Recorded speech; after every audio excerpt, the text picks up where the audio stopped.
Hello and welcome, this is me Dinesh. और आज अपन पढ़ने वाले हैं मैथमेटिक्स का एक थेल्स थ्योरम है, चैप्टर नंबर 6 है। थेल्स थ्योरम पढ़ने के बाद में हम पढ़ेंगे थेल्स प्रमेय का व्युत्क्रम।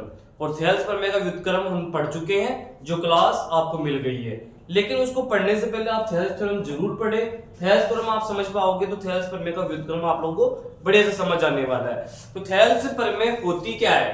थेल्स प्रमेय का स्टेटमेंट आप देखोगे तो किसी भी त्रिभुज में समांतर खींची गई रेखा, कोई भी समांतर रेखा खींची जाती है, किसी भी भुजा के समांतर खींची गई रेखा अन्य दो भुजाओं को काटते हुए अन्य दो भुजाओं को समान अनुपात में विभाजित करती है। आपका स्टेटमेंट ऐसे कुल मिला के कि हमारा मान लो एक त्रिभुज है, एक हम त्रिभुज ले लेते हैं,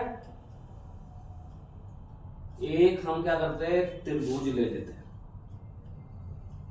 ये हमारा एक त्रिभुज है, इसका नाम दे दो ए बी सी। इस वाले त्रिभुज में हम क्या कर पाते हैं, इस वाले त्रिभुज में अपन क्या कर पाते हैं एबीसी हमारा त्रिभुज है। इस भुजा में एक भुजा के समांतर, सपोज मैं बीसी के समांतर को लाइन डाल देता हूं, यहां कोई लाइन डाल दिया सर, और इसका नाम हम दे दिए डी ई। प्यारे विद्यार्थियों, हमने क्या किया, एक त्रिभुज बनाया ए बी सी, उसमें डीई एक समांतर भुजा है जो बीसी के हमने समांतर खींची है। उसके बाद में हम क्या इंटरेस्टेड है करने में, वो मैं आप लोगों को बताऊं कि यहाँ पे प्रूफ करना क्या होता है। तो हमें प्रूफ करना पड़ेगा कि सबसे काम पहला जो होता है वो क्या होता है कि हमें करना क्या है, वो हमें पता होना चाहिए। भी हमें इस क्वेश्चन में क्या करेंगे, तो इस क्वेश्चन में हम करेंगे समान अनुपात में विभाजित करती है। कौन करती है? ये वाली लाइन। तो समान अनुपात का मतलब हो गया सर, हम प्रूफ करेंगे एडी बट्टे बीडी वो बराबर आना चाहिए किसके, ए ई बट्टे ईसी के बराबर आना चाहिए। ये मैं आप लोगों के लिए लेके आने वाला हूं। यही हमारी थेल्स थ्योरम होती है। और थेल्स थ्योरम कब हम फिल करते हैं, कब हम अप्लाई करते हैं, कब यूज करते हैं? थेल्स थ्योरम तभी यूज होगी जब दो भुजाएं समांतर अपने को दी हुई हो। तो हमें यह सिद्ध करना है, ये हमें दिया है, क्या दिया है प्यारे विद्यार्थियों, हमें दिया है डीई समांतर है बीसी के। ये हमें क्वेश्चन में देगा। जब भी तुम्हें किसी क्वेश्चन में ऐसा दे दे तो तुम ये थेल्स थ्योरम लगा देना। लेकिन मैं आपको सिखा रहा हूं ये आई कैसे। तो फर्स्टली अपन बात करेंगे, इसमें एक रचना करेंगे। रचना क्या करोगे, तो रचना में सुनना आप लोग, इसमें रचना क्या करोगे देखना एक बार। तो इसमें रचना करेंगे बी से ई को मिला दो, बी से क्या कर देंगे, ई को मिला देंगे, बी से ई को मिला दिया सर, ये हमारी रचना हो गई।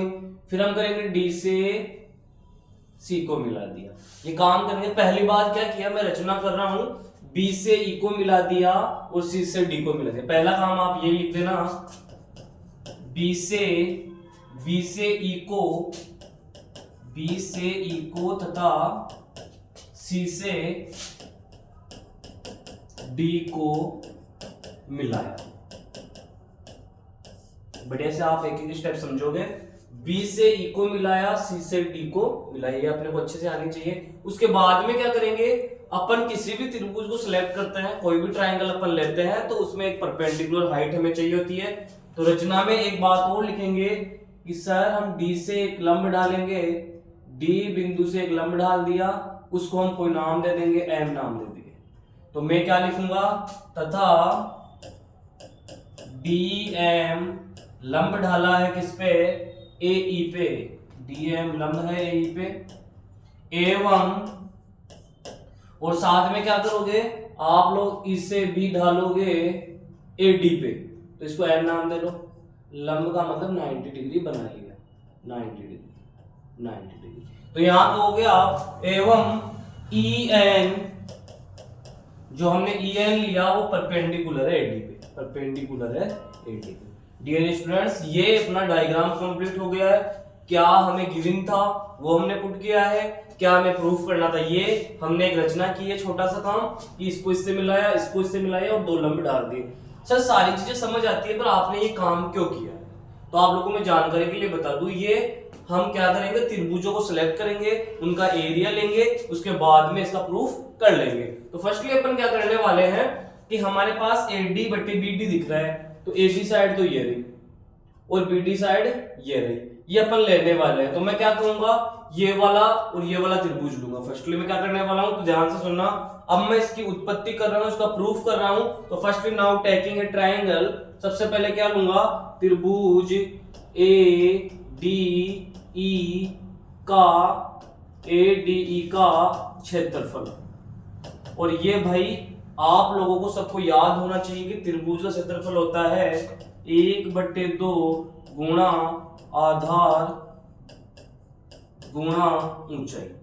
ये आपको बढ़िया से आना चाहिए। 1/2 मल्टीप्लाई बेस मल्टीप्लाई हाइट। ये लगाऊंगा ए डी ई में, सबको दिख रहा होगा ए डी ई अच्छे से दिख रहा है। तो ADE में क्या करेंगे अपन, कौन सी भुजा लेंगे, क्या लेंगे, उस पे मैं बात करता हूं। तो यहां पे ध्यान से सीखना भाई, 1/2।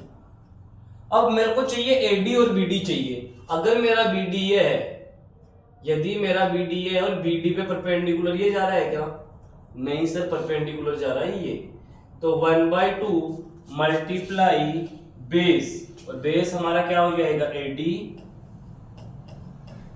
और यहां से इस वाले ट्रायंगल पे जा रहा है EN हाइट। ये बात आप लोगों को सबको समझ आनी चाहिए। मैंने क्या बोला है, मैंने बोला है 1/2 गुणा आधार गुणा ऊंचाई। तो 1/2 आ गया, आधार हमारा ये रहा AD, और EN हमारी हाइट हो गई। परपेंडिकुलर को हम हाइट कहते हैं। इक्वेशन नंबर 1, ये पहला काम था, एरिया ऑफ ट्रायंगल ADE, त्रिभुज ADE का क्षेत्रफल। इसके बाद में क्या करेंगे कि सर ये काम हो गया, इस वाले में सिलेक्ट होगी ये बेस किस में आ रहा है। तो इसका नाम देखो एक बार ध्यान से। अब मैं लेने वाला हूं त्रिभुज, अब इसका नाम देखो BDE का क्षेत्रफल। प्यारे विद्यार्थियों, हमने ऊपर वाले का ले लिया, अब नीचे वाले का लेंगे। तो 1/2 मल्टीप्लाई इसका आधार, इसका बेस क्या हुआ BD, और इसकी परपेंडिकुलर हाइट जो है वो हो गई EN। Equation number 2। यहां से क्या करोगे, इक्वेशन 1 और 2 बन गई, तो 1 में 2 का डिवाइड कर दो। इक्वेशन 1 में 2 का डिवाइड करेंगे, थोड़ा सा एक बार देखना, हल्का थोड़ा सा, बस अपने को क्या करना है, 1 में 2 का डिवाइड करना है। इक्वेशन 1 में 2 का डिवाइड करेंगे, समीकरण 1 में 2 का भाग देने पर इक्वेशन 1 डिवाइडेड बाई 2। तो मैं कहूंगा यहाँ पे ट्रायंगल ADE का क्षेत्रफल, area of triangle ADE upon त्रिभुज BDE का क्षेत्रफल, ये अपन करने वाले हैं। इसके बाद में आपको बताऊं मैं, इसकी वैल्यू आप 1/2 multiply AD multiply EN upon इसकी value 1/2 multiply BD multiply EN। Sir 1/2 से 1/2 कैंसिल आउट, EN से EN कैंसिल आउट। तो हमारे पास आया, यहां के बाद में मैं बता दूं, हमारे पास जो भी वैल्यू आई है वो आई है ट्रायंगल ऑफ ADE का क्षेत्रफल बटे BDE का क्षेत्रफल बराबर आ गया AD बटे BD। Equation number 3। Sir LHS proof हो चुका है हमारा, AD बटे BD हमारा आ चुका है यहाँ पे। अब हम RHS प्रूफ करने के लिए क्या करेंगे, तो अगेन अपन ट्रायंगल यही ले लेंगे, वापस से अपन ऊपर वाला त्रिभुज लेना चाहेंगे। तो मैं कहूंगा पुनः दोबारा से क्या कहोगे, त्रिभुज ADE का क्षेत्रफल। अब ये प्रोसेस मैं क्या कर रहा हूं, रिपीट कर रहा हूं। सुनना ध्यान से, मैं क्या बताने वाला हूं आप लोगों को। यहां से मैं जो काम कर रहा हूं वो दोबारा कर रहा हूं, ये बात आपको समझ आ जानी चाहिए। यहां पे तुम लोग क्या करने वाले हो,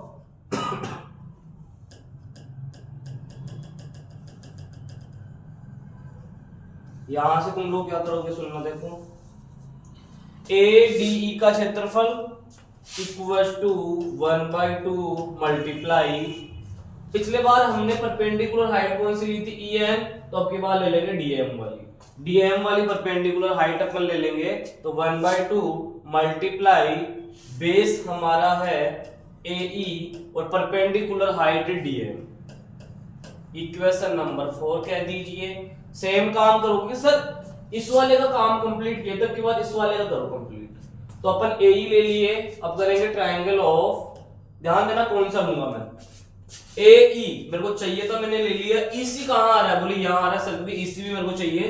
तो यहां पे आप बोलोगे CED, ट्रायंगल ऑफ CED का क्षेत्रफल बराबर आ जाएगा 1/2 मल्टीप्लाई, इसमें 1/2 आ गया और ये आ गया बेस हमारा है CE multiply DM height.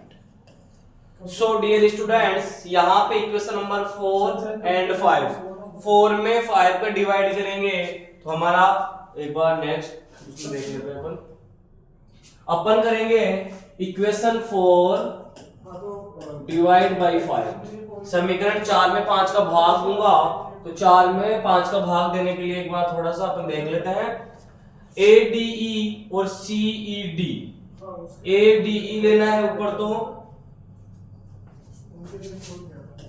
ADE का क्षेत्रफल हमने लिया था, इसमें डिवाइड करेंगे त्रिभुज किसका करेंगे, CED का, CED का करेंगे अपन त्रिभुज CED का क्षेत्रफल।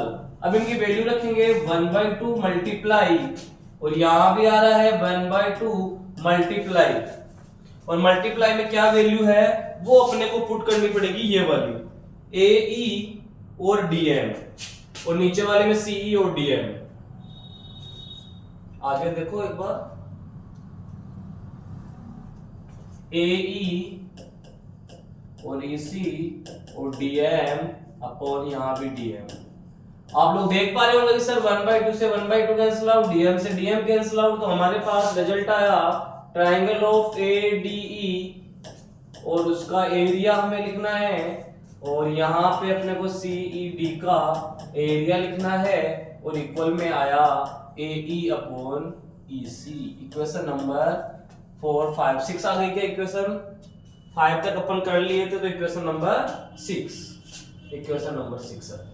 अब आप लोग देख पा रहे हो कि सर इक्वेशन नंबर 4 को और 6 को क्या करेंगे, इक्वेशन नंबर 4 और 6 को काम में लेंगे, हमारा रिजल्ट प्रूव हो जाएगा। ध्यान से देखना मैं कौन सी इक्वेशन लेने वाला हूं, आप लोग देख पाओगे मैं इक्वेशन लूंगा, मेरे को ये वाली चाहिए थी AD अपॉन BD वाली, ये वाली इक्वेशन यहां से काम की है, जो मैं उठाऊंगा और वहां पे लेके जाऊंगा इस वाली इक्वेशन को। तो ये वाली हमारी इक्वेशन थी, इसको हम उसमें रख देंगे तो हमारी चीज प्रूफ हो जाएगी, ठीक है। तो देखो यहां से आप लोग देखोगे तो दोनों ही त्रिभुजों में ADE का क्षेत्रफल यहां भी आ रहा है और AD का क्षेत्रफल वहां भी आ रहा है, अपॉन में CED का क्षेत्रफल। तो मैं एक बात लिखूंगा यहाँ पे, एक चीज नोट करते हैं अपन कि किसी भी त्रिभुज में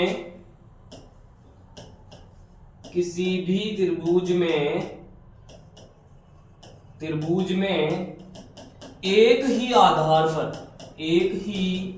आधार पर बने त्रिभुजों का जो क्षेत्रफल है वो कैसा होता है, समान होता है भाई, समान होता है।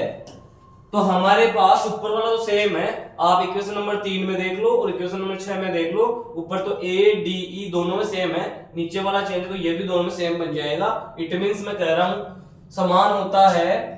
तो इक्वेशन नंबर 3 से और किससे, 6 से तुम लोग क्या कर सकते हो, तुम कह सकते हो सर देखो एक बार दिखा देता हूं तुम लोगों को मैं।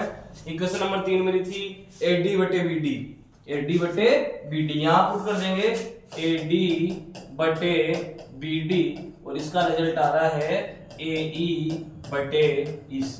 प्यारे विद्यार्थियों, माय डियर स्टूडेंट्स, आप लोगों की ये थ्योरम कंप्लीट होती है, यही हमें प्रूव करना था, इसी को हम थेल्स प्रमेय कहते हैं, और इस तरीके से हम इसको प्रूव किए, हम इसे कहते हैं इति सिद्धम। इस प्रकार से हमने प्रूव किया है। आई होप आप लोगों को समझ आई होगी ये थ्योरम, और बहुत इंपॉर्टेंट है।